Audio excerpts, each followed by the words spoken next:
Hey everyone. So yeah, we're kind of getting to the end of this mass building project now.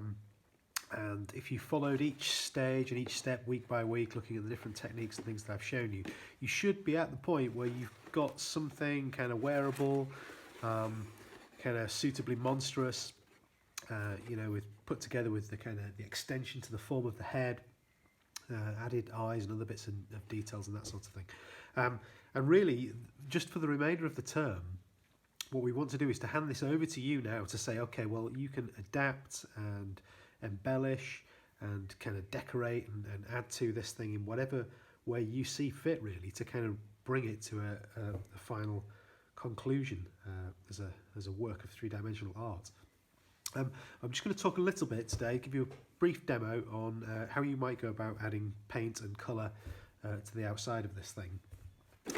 Now, I know that many of you, or it's likely that many of you will be at home without access to all of the paint materials that we normally have in the art rooms. So if we were here in school, we were doing this, I'd be suggesting that we paint this with a kind of thick, opaque kind of paint, like an acrylic paint of some kind. But the chances are that you won't have that at home. What you might have at home are possibly little bits of leftover household paint. So this is just a little test pot of a particular kind of blue colour paint that I happen to have at home. We've also got some larger tins of this stuff as well, with a little bit left in the bottom. And anything like that you've got at home is perfect for this kind of sort of first stage of painting this thing. It's true to say that shops are going to be starting to reopen, and in fact some DIY places are already open. So if you haven't got anything like this at home, but you've got a parent or somebody who's prepared to pop out to see if they can get you something, then that kind of test pot sort of thing is ideal, really. You might need one or two of those to do the whole thing. So what I'm going to do is just demonstrate to you how to go about putting paint onto the outside of this thing. First of all, if you're using household paint, make sure that you stir it up. Okay, you've got to give it a really good stir, good mix, like so. You don't want any of the kind of oily medium sitting on top. And then when we've got it like that, just a paintbrush. Doesn't have to be a particularly nice artist paintbrush. Again, you could have like small decorating brushes at home, perfect for this. And we're literally just going to start to slap this paint on the outside, just filling in all of the areas. Now what I'm going to do is initially I'm going to put a sort of base colour of this light blue onto the outside of my creature here. I'm just going to sort of scrub this on more or less all over. I'm not bothered about it being an absolutely kind of perfect coating. You know, sort of, like I say, scrubbing it on is quite a good way of describing this actually. If I get little bits of paint on the eyeball and stuff like that, it doesn't matter. Ultimately I'm going to paint that a different colour. But initially I'm just putting this down as a base coat.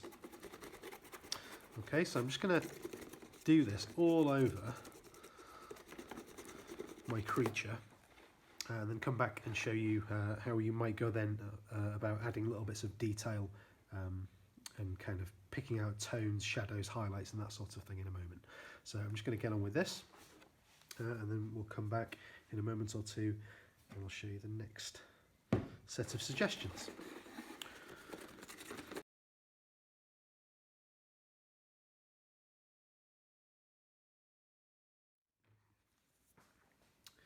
Alright, so yeah, I've not painted the entire thing. Okay, I've just done one side just so we can start to give you a bit of a sense of what this might look like all over without taking too much time up. You'll notice that as you put wet paint onto this this three-dimensional structure, the more solid bits will take that paint with no problem at all. Where you've got kind of looser bits like this bit at the back here, when you put paint on one side, you may find that as it dries, it starts to curl around like that. That's okay. It's just when it kind of dries out, you'll just have to roll it back the other way to get it back to taking the sort of correct form so it doesn't curl up too much. So let's talk about adding a bit of detail then. Again, there's a high chance that you won't have lots of specialist art materials around your house. So what I've done is I've gathered up a few kind of things that you might have lying around the place. These are just kind of felt tip pens, regular felt tip pens, nothing special about those at all.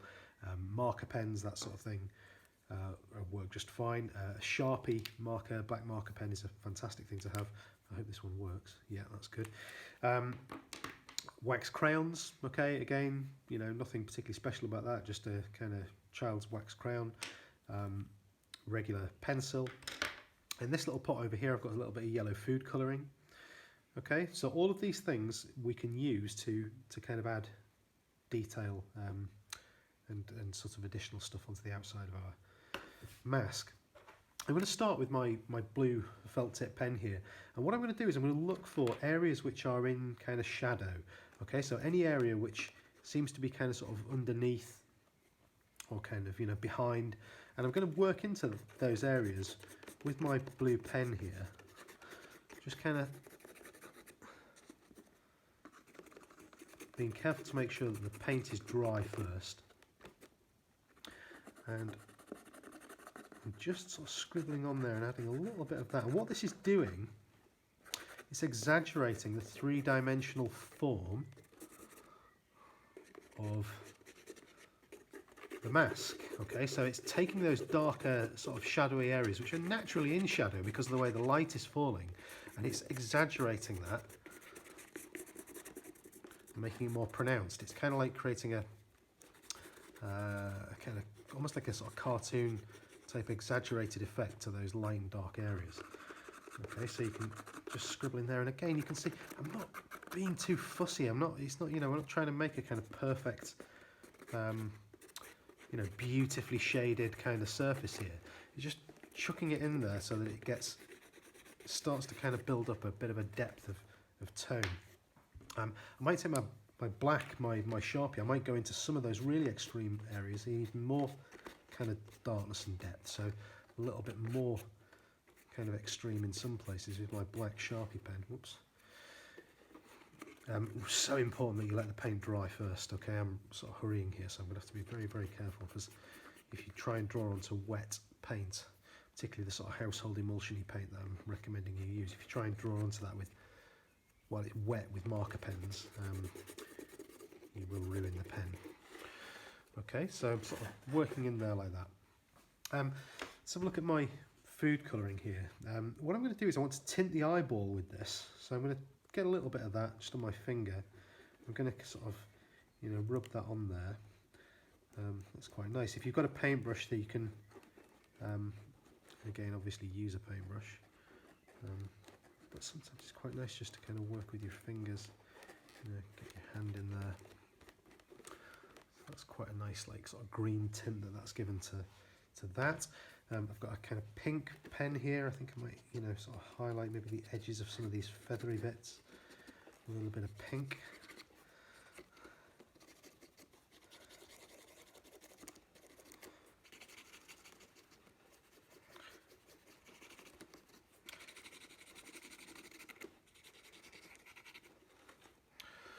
Now, this is a process that can take you a while. Okay, we're not kind of expecting you to sort of rapidly kind of finish this really, really quickly.